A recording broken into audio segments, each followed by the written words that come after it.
Tezləşdir Zalmira. Yatdan çəkir. Sıla bu hissədən alıram. Çəkirəm. Ən sonuncu bax bir, ikinci nöqtəni görsəm bax bu hissədən. Bir dənə xətt çəkirəm bura. Gözünü yumur. Həmin xətti birləşdirirəm. Üzü yana doğru bax belə.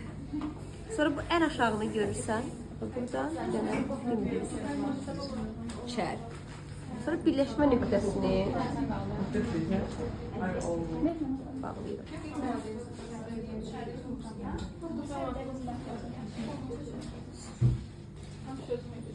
Aha.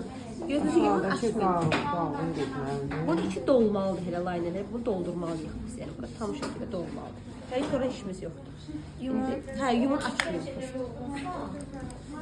Primeri verin mənə. Bu hissəni doldururum. Onu açdım. 1, 2, 1, 2, 1.